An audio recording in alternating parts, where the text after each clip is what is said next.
আচ্ছা, অ্যালজেব্রার মধ্যে একটা বড় একটা পোর্শন হচ্ছে ওয়ার্ড প্রবলেম। এর মধ্যে আছে প্রফিটের কিছু ম্যাথ, তারপরে ইন্টারেস্টের কিছু ম্যাথ। সবগুলো আস্তে আস্তে যাচ্ছে, আগে জাস্ট টপিকগুলো দেখায়নি। ওয়ার্ক আর রেটের প্রবলেম, ডিস্টেন্স রেট, আর হচ্ছে আইডেন্টিক্যাল মেশিন বা কর্মদক্ষতা, ওয়ার্ক ফোর্স, এই টাইপের একটা টপিক। এটাও যদি ওই ওয়ার্ক রেটের মধ্যেই পড়ে, বাট এটা স্পেসিফিক একটা ফর্মুলাতে আমরা নিয়ে আসছি আর কি। আচ্ছা, এগুলাই হচ্ছে মেইন টপিক ওয়ার্ড প্রবলেমের মধ্যে। আর মেইন এক্সামে ওয়ার্ড প্রবলেম থেকে অবশ্যই ম্যাথ পাবেন, মিনিমাম 1 থেকে 2টা, আর ম্যাক্সিমাম হয়তো বা হাইয়েস্ট 3টা থাকবে, 2টা সেকশন মিলায়। আচ্ছা, শুরুতে আসি। আমার হচ্ছে প্রাইস পার আইটেম বা এভারেজ জিজ্ঞেস করলে আমার টোটাল কস্ট, যেটা sum divided by total number.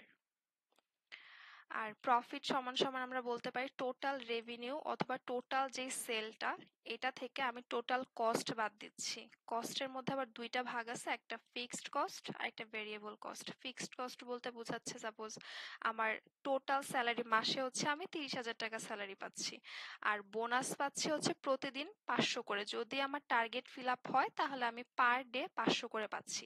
তো এই 500টা হচ্ছে আমার ভেরিয়েবল কস্ট। মানে একটা এক্সাম্পল দিয়ে আমি জাস্ট বোঝাচ্ছি যে এটা হচ্ছে ভ্যারি করতেছে আমার কাজের উপরে।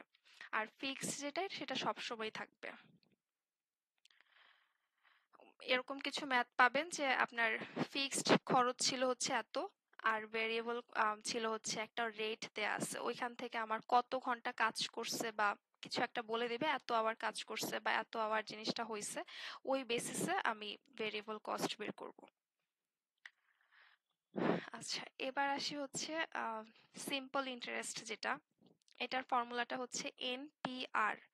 এন দিয়ে বোঝাচ্ছে নাম্বার অফ ইয়ার্স, পি দিয়ে বোঝাচ্ছে টোটাল ইনভেস্টমেন্ট বা প্রিন্সিপাল, আমি কত টাকা ব্যাংকে বা কোথাও জমা রাখতেছি ওইটার উপরে বা ইনভেস্ট করতেছি। আর আর দিয়ে বোঝাচ্ছে হচ্ছে ইন্টারেস্টের পার্সেন্টটা। এখন যত পার্সেন্টই দেওয়া থাকুক, সাপোজ 7% দেওয়া আছে, আমি এটাকে হচ্ছে 7 ডিভাইডেড বাই 100 এভাবে লিখবো। আচ্ছা, এরপরে হচ্ছে টোটাল অ্যামাউন্ট। এটা যেটা পাইছে এটা হচ্ছে সিম্পল ইন্টারেস্ট, মানে আমার টোটাল ইনভেস্টমেন্টের উপরে আমি কতটুকু ইন্টারেস্ট পাচ্ছি, ওই ইন্টারেস্টের পরিমাণটা। তাহলে আমি একটা ফিক্সড বছর পরে, যেমন এন সংখ্যক বছর পরে আমার টোটাল অ্যামাউন্ট কত হবে, আগের যে ইনভেস্টমেন্ট ছিল তার সাথে আমি যতটুকু ইন্টারেস্ট পাইছি ওই দুইটার যোগফল। একটা এক্সাম্পল দেখি, যেমন বলছে মাই ইনভেস্টমেন্ট হচ্ছে, আমার ইনভেস্টমেন্ট দেওয়া আছে আর ব্যাংক অফার করছে হচ্ছে 5% simple interest, annual interest. How much money will I have after 2 years. আমার হচ্ছে 2 বছর পরে আমি কত টাকা পাবো, তার মানে আমার টোটাল অ্যামাউন্ট জিজ্ঞেস করছে।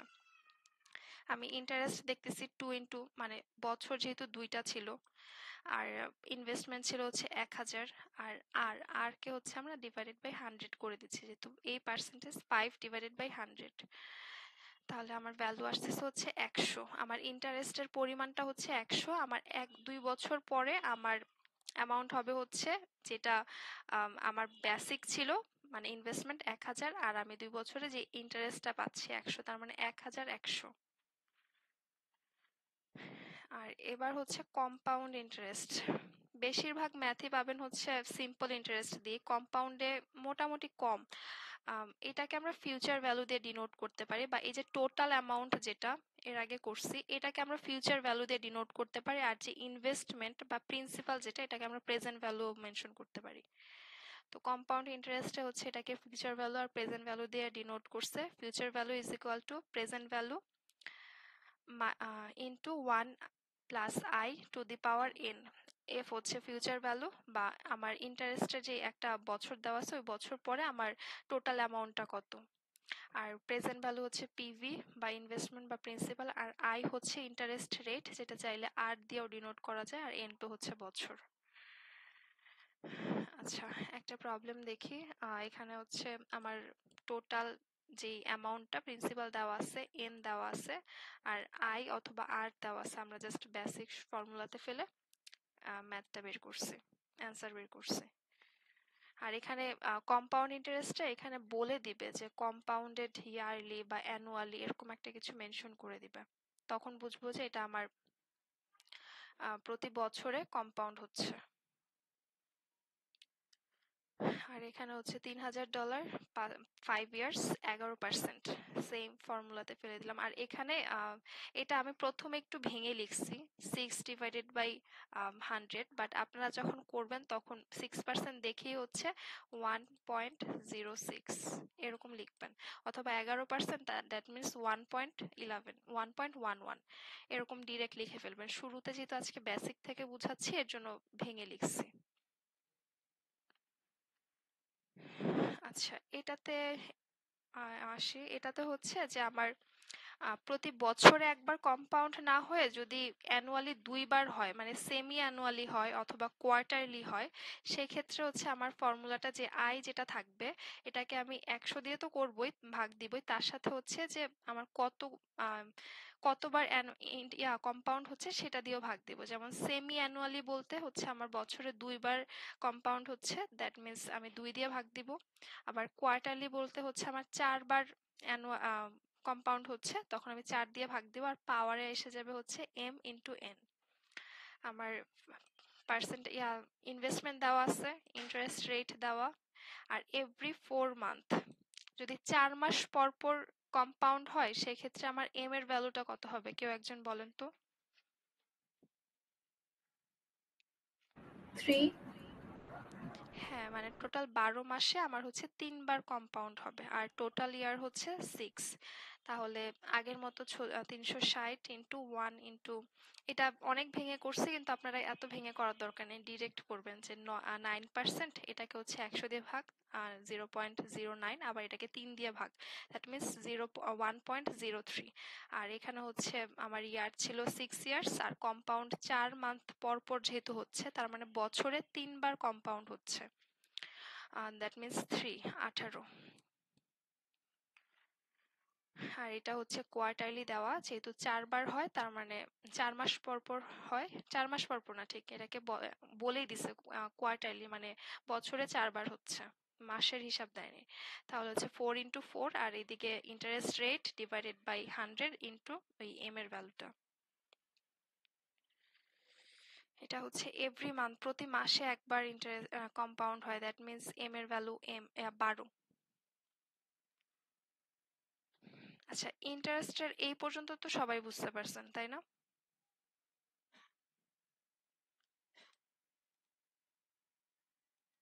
কারো কোনো প্রবলেম আছে ইন্টারেস্ট পর্যন্ত? না আপু, প্রবলেম নেই। আচ্ছা, এরপরে আসে হচ্ছে ওয়ার্ক রেট প্রবলেম।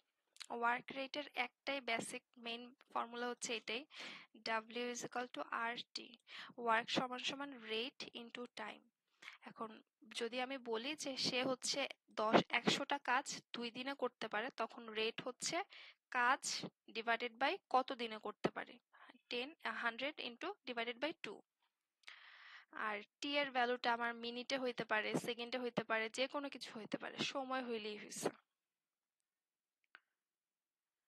আচ্ছা, একটা প্রবলেম দেখি যে Joy can make 60 visit in 3 hours, how many visit can be make in 4.5 hours. আচ্ছা, এখানে আমাকে বলে দিছে যে ওর রেট তো সমানই হবে, তাই না? এখানে আমি প্রথম থেকে পাচ্ছি হচ্ছে ভিজিট দেওয়া আছে, এটা তার মানে ডাব্লিউ দেওয়া, টি দেওয়া, এখান থেকে আর বের করছি, W is equal to R টি, আর পাইছি হচ্ছে 20। আর এই সাইডে হচ্ছে আমার মানে একটা মানুষের রেট তো সমানই থাকবে, তাই না? কাজের যে রেট ওইটা সমানই থাকবে।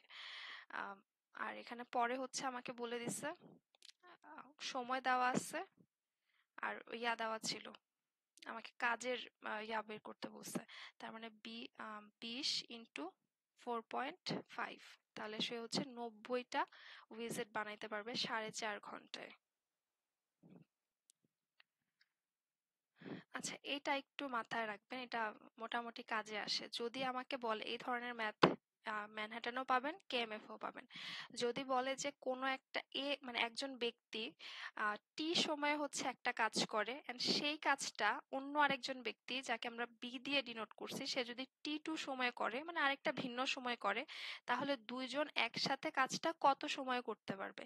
এটার হচ্ছে ফর্মুলাটা এরকম যে t is equal to t1 into t2 আর নিচে হচ্ছে divided by t1 plus t2। মোটামুটি এটা এই টাইপের ম্যাথ কিছু ডিরেক্ট থাকে। কেএমএফও দেখবেন যে ইজি টু মিডিয়াম লেভেলে এরকম দুই একটা ম্যাথ ইজিলি পাবেন যে এ ব্যক্তি হচ্ছে 10 সেকেন্ডে করে, বি ব্যক্তি হচ্ছে ওই কাজটা 15 সেকেন্ডে করে, তাহলে দুইজন একসাথে কত সময় কাজটা শেষ করবে। তখন এটা বের করার নিয়ম হচ্ছে 10 into 15 আর নিচে ডিভাইডেড বাই 10 প্লাস 15।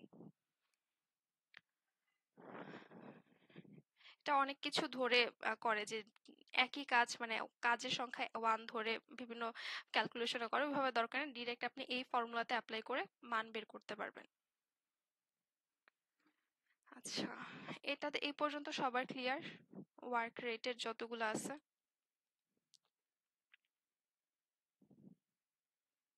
সবাই একটু রেসপন্স করেন, নাহলে আমি তো বুঝতেছি না যে আপনারা কি বুঝতেছেন না বুঝতেছেন না। আর আজকে খুবই বেসিক আলোচনা। শরীফ ভাই আছেন আপনি? জি আপু, টায়ার্ড গরমে? একটু মাত্র বাসায় আসছিলাম তো। হোমওয়ার্ক করছেন? 28 শেষ, 29-এ মনে হয় 2টা বাকি আছে। 8 শেষ 28 আপনার আদিমকালে শেষ, 28 অনেক আর আগে শেষ। আগের দিনে আপনি আমাকে লিস্ট দিয়েছেন, আজকে আপনার 29 বাকি ছিল। 29-এ 29 বাকি ছিল লাস্টের 2টা বাকি আর আছে, 8 আর 9। 8 শেষ, 9 বাকি আছে। আপু, আজকে মানে ল্যাপটপ কাছে ছিল না তো, ফোনে তো বুঝে না। আচ্ছা, আরেকটা কথা সেটা হচ্ছে যে আমাদের ভার্বালের একজন ভাইয়া ক্লাস করেন, ওনার হচ্ছে রবি মঙ্গল বৃহস্পতি হইলে সুবিধা হয়। তো কালকেও আমরা কোয়ান্টের ক্লাসটা করি। কালকের ক্লাস করলে আমাদের অ্যালজেব্রা টপিক সবগুলো শেষ হয়ে যাবে ইনশাল্লাহ। এরপরে আমরা ভার্বালের ক্লাস করব। মানে রবি মঙ্গল না হলে কালকে যদি আমরা ভার্বাল নেই তখন ওনার টাইম শিডিউলটা চেঞ্জ হয়ে যায় আবার। আমরা যে মাঝে একটা ক্লাস যে মিস হয়েছে ওইটা আমরা শুক্রবারে মানে কালকে কি, ও কালকে তো শুক্রবার, আচ্ছা কালকে আমরা কোয়ান্ট থাকুক, পরে দরকার হয় এটা আমরা ব্যাকআপ দিয়ে দিব।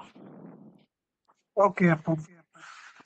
তো যারা যারা হোমওয়ার্ক করেন নাই আজকে, আজকেরটা মোটামুটি ইজি ছিল, তারপরেও যারা বাদ দিছেন আমাকে হচ্ছে আজকের মধ্যে শেষ করেন, কালকে লিস্ট দিয়েন।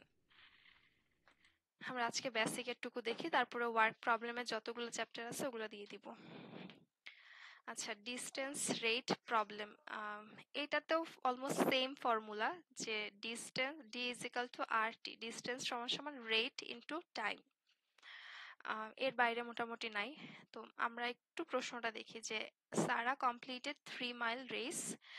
আচ্ছা, একজন হচ্ছে 3 মাইলের একটা রেস কমপ্লিট করছে 27 মিনিটে, আর আরেকজন হচ্ছে 5 মাইল 30 মিনিটে। দুইজনের ডিস্টেন্স আর টাইম দেওয়া আছে। এখন আমাকে বলছে যে Bill's rate is what percentage greater than Sarah's rate. মানে আমি ইজিলি এখান থেকে সারার রেট বের করতে পারবো অ্যান্ড বিলের রেট বের করতে পারবো। এখন আমাকে জিজ্ঞেস করছে যে বিলের রেটটা মানে দ্বিতীয় যে ব্যক্তিটা আছে এর রেট অন্য জনের থেকে কত পার্সেন্ট গ্রেটার। পার্সেন্টেজের ম্যাথ আমরা এখনো যাই নাই। তো একটু বলে রাখি যে দ্যাটের পরে গ্রেটার বা লেস দেন যাই থাকুক না কেন, দেনের পরে যেটা থাকবে সেটাকে আমরা বেস ধরবো। ঠিক আছে, মানে এত পার্সেন্ট গ্রেটার ওর এত পার্সেন্ট লেস, এই দেন তারপরে যে অংশটা থাকবে সেটাকে আমরা বেস ধরে করব। আর উপরে হবে হচ্ছে ডিস্টেন্সটা। সাপোজ আমার ডিস্টেন্স ডিফারেন্স আসছে হচ্ছে 10, কথার কথা এই ম্যাথে না, বাট আমি বলতেছি 10 আর সারার রেট ছিল হচ্ছে 5। তাহলে হচ্ছে আমার মেইন কাজ হবে নিচে হচ্ছে 5 দেওয়া, উপরে হচ্ছে ডিস্টেন্স যেটা দেওয়া পাইছি আমরা, এটা থেকে যে কোনোটাই হতে পারে, বড়টা থেকে ছোটটা বা ছোটটা থেকে মানে মাইনাসটা কনসিডার করবো না, আমরা পজিটিভ ভ্যালুটা নিব, ইনটু 100। এটা যাতে ভুল না হয় যে দেনের পরে যেটা থাকবে সেটাকে নিচে রাখবেন, ভুলেও হচ্ছে অন্যটা রাখবেন না।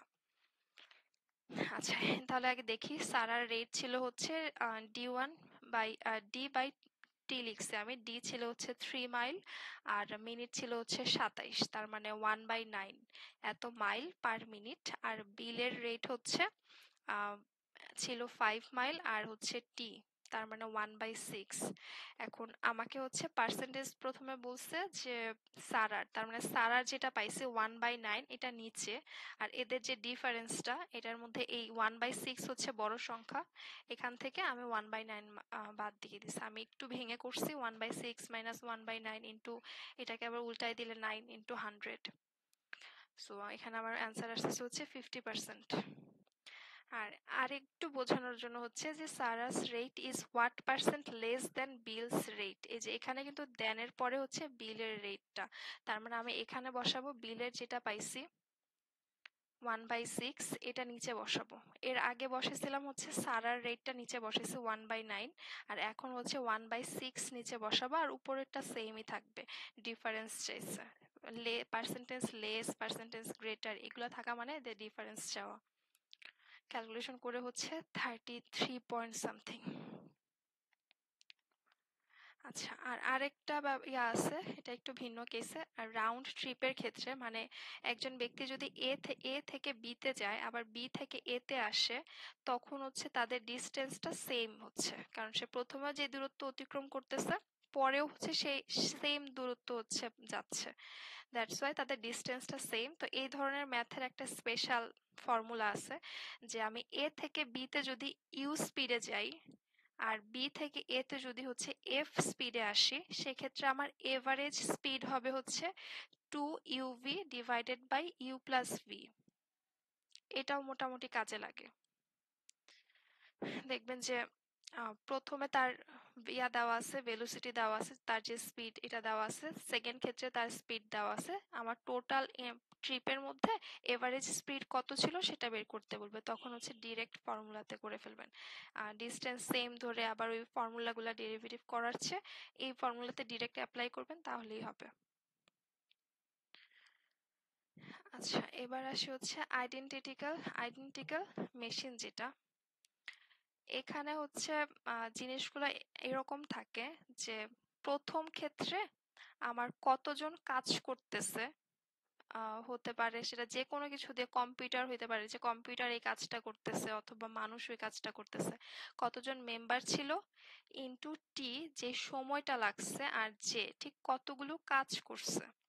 আর সেকেন্ড ক্ষেত্রেও ইকুয়াল টু হচ্ছে সেকেন্ড ক্ষেত্রে যতজন মানুষ ছিল অ্যান্ড যতটুকু সময় লাগছে তার সাথে হচ্ছে যে কয়টা কাজ করছে, এদের অনুপাতটা সমান। এটাও বেশ অনেক ক্ষেত্রে কাজে লাগে।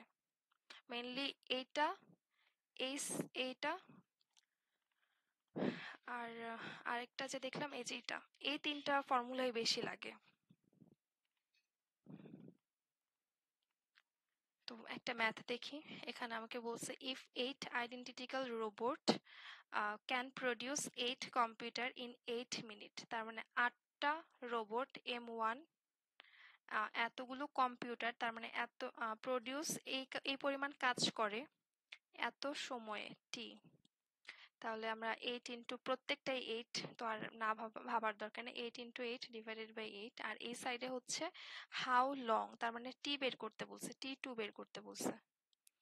আর এত প্রডিউস, তার মানে এটা হচ্ছে take 100 of this robot to produce, এটা তার মানে হচ্ছে J2 আর M2। ভ্যালুগুলো সব বসাই দিছি, টি এর ভ্যালু আসতেছে হচ্ছে 8। এখান থেকে 8 মিনিট সময় লাগে। এ ধরনের ম্যাথও ম্যানহাটন প্লাস কেএমএফ দুইটাতেই থাকে।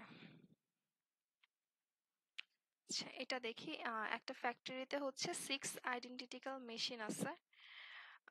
Identical machine working together can produce 420 উইজেট ইন 2 আওয়ার্স, তার মানে এই পরিমাণ কাজ করে যে, আর এত মেশিন প্রডিউস, তার মানে সে হচ্ছে এই মেশিনগুলো কাজ করতেছে। এটা M1, এটা J1, এটা T1।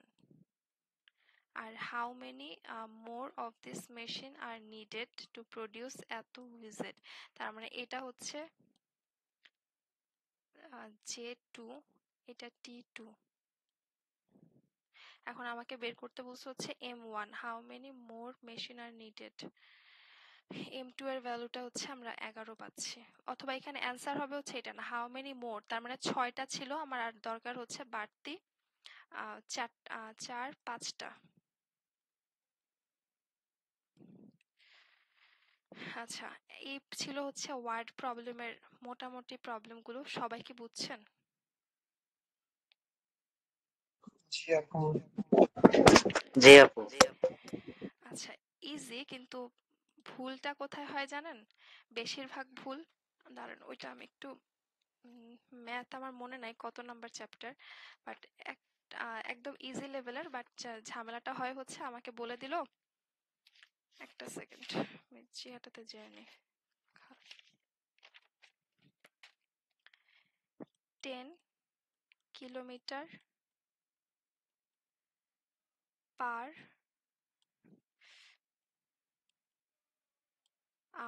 মিনিট, এটাকে হচ্ছে আপনি কিলোমিটার পার আওয়ারে নেন, কত হবে বলেন? কিলোমিটার পার আওয়ার হুম 60 তে গুণ হবে।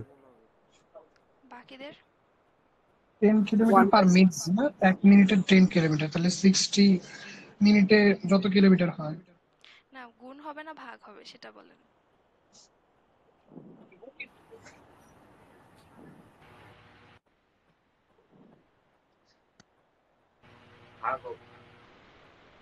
সবাই ভাগ হবে।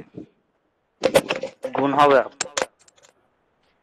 আচ্ছা, গুণ হবে কারা কারা একটু হ্যান্ড রেজ করেন তো। শরীফ ভাই, আর বাকি সবাই কি তাহলে ভাগ? প্রণব, আচ্ছা, আর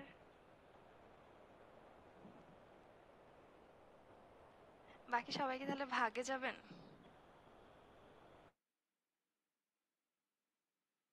আচ্ছা, এটা হচ্ছে আসলে গুণ হবে, যে পার মিনিট, তার মানে মিনিটটা নিচে আছে 10, এই জিনিসটাতেই আসলে মেইনলি ভুলটা হয়, এটা মিনিটটা নিচে আছে, তাহলে হচ্ছে আপনার গুণ হবে জিনিসটা 10 ইন্টু 60।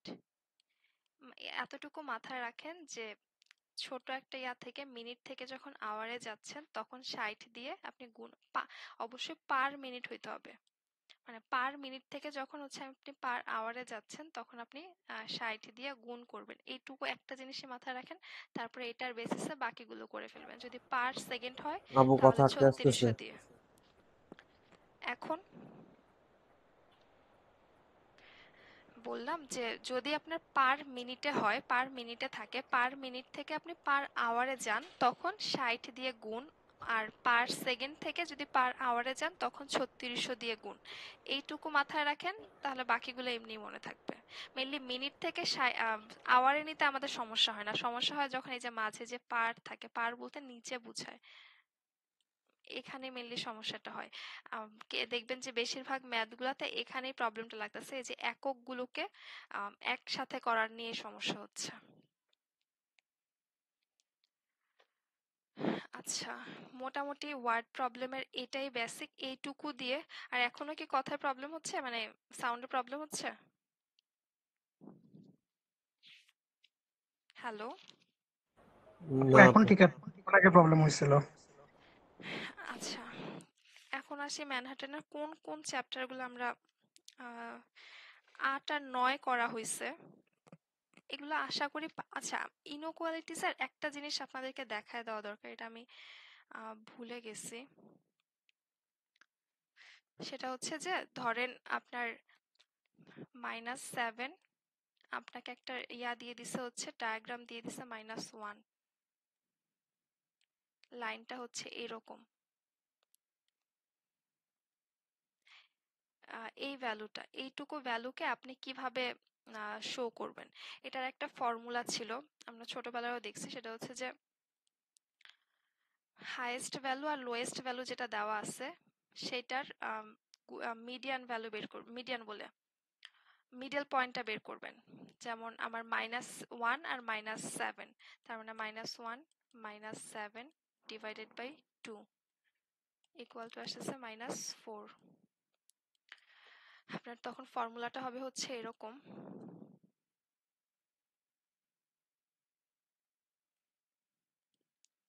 আপু প্লাস x 7 হবে না, মাইনাসে মাইনাসে প্লাস?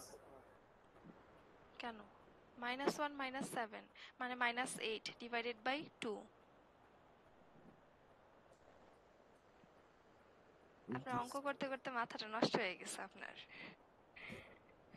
এটা বেসিক লেভেলের যে -1 আর -7 গুণ করতেছি না তো, যোগ করতেছি। ঠিক আছে। আচ্ছা এখানে হবে হচ্ছে -1 সরি x মাইনাস যে মিডিয়ান যে ভ্যালুটা পাবো m মানে -4, এটাকে পরম মান দেব। মানে আমি যদি কোনো সংখ্যাকে এই নেগেটিভ ইয়াকে আমি যদি পরম মানের মধ্যে ফেলতে চাই, লেস দেন অর ইকুয়াল এদের যে -4 পাইছি, দ্যাট মিন্স এখানে -4 থেকে এই সাইডের বা এই সাইডের যে ডিস্টেন্সটা, পজিটিভ ডিস্টেন্সটা কাউন্ট করব। মাইনাস আছে না প্লাস আছে এটা কাউন্ট করব না। -1 থেকে -4 এর ডিস্টেন্স হচ্ছে 3। দ্যাট মিন্স x + 4 পরম মান 3।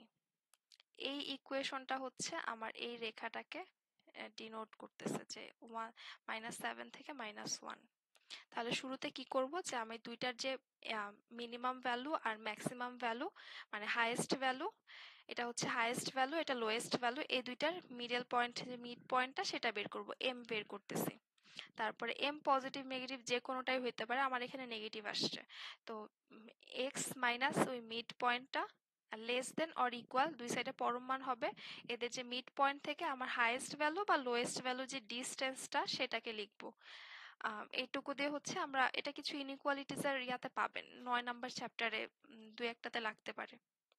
এভাবে হচ্ছে আপনি নাম্বার লাইনটার ইকুয়েশন বের করবেন। কেউ কি একেবারে 9 করছেন? এমন আছেন কেউ? আপু আমি করছি। আচ্ছা আপুর তো মনে হয় সবগুলোই হয়েছে তাই না? এই ফর্মুলাটা কি কোথাও কাজে লাগছে? আমি আসলে এখনো দেখি নাই। আপু আমি তো এই ফর্মুলা পাই নাই।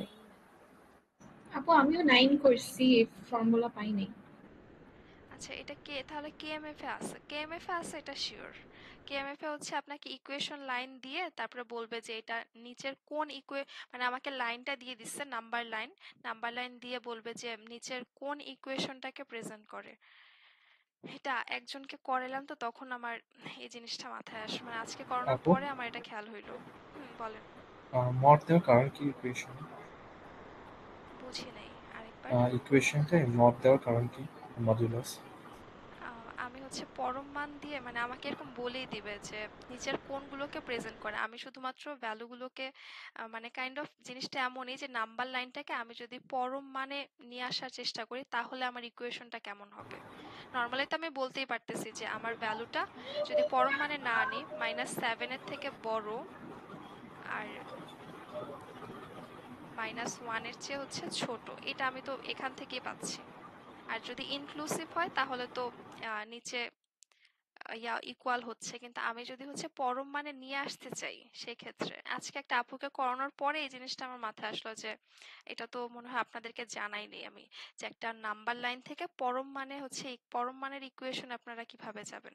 নট নেসেসারি যে আপনাকে সব সময় পরম মানে নিতে হবে, নর্মাল ইকুয়েশন হচ্ছে এইটা, কিন্তু আপনাকে যদি বলে অপশনগুলো যদি এমন ভাবে থাকে যে আপনার পরম মানেই হবে তখন কিরকম আসবে সেটা দেখাইলাম। তাহলে ম্যানহাটানের সম্ভবত এই ধরনের ম্যাথ নাই, কিন্তু কেএমএফ পাবেন এরকম। আচ্ছা এবার একটু চ্যাপ্টারে চলে আসি যে কি কি চ্যাপ্টার করা হয়েছিল আমাদের। 8, 9, 10। আচ্ছা নুরি আপু 10 আর 11 কি করছেন? জি আপু শেষ করছি। ওইটাতে কোনো প্রবলেম আছে?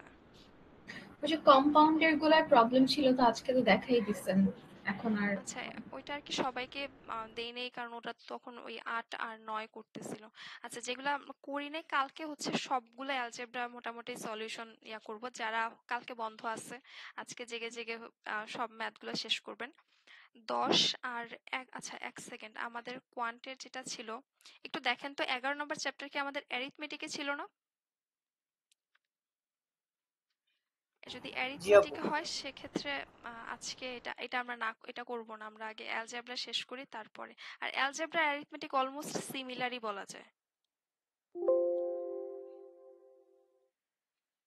চেক করে নিই আমি এখানে 8 9 10, আচ্ছা 11টা তাহলে আমরা বাকি রাখি। আর 11তে প্রবলেম ছিল আপু, ফ্র্যাকশন আর ডেসিমেল? না আপু, কোনো প্রবলেম নেই। আচ্ছা এটা বাকিদেরকে এখনই হোমওয়ার্ক না দেই। এখানে হচ্ছে হোমওয়ার্ক থাকবে হচ্ছে 10 আছে হচ্ছে ফাংশন, ফর্মুলা, সিকোয়েন্স। একটু দেখি চেক করে। আচ্ছা ক্লাসটা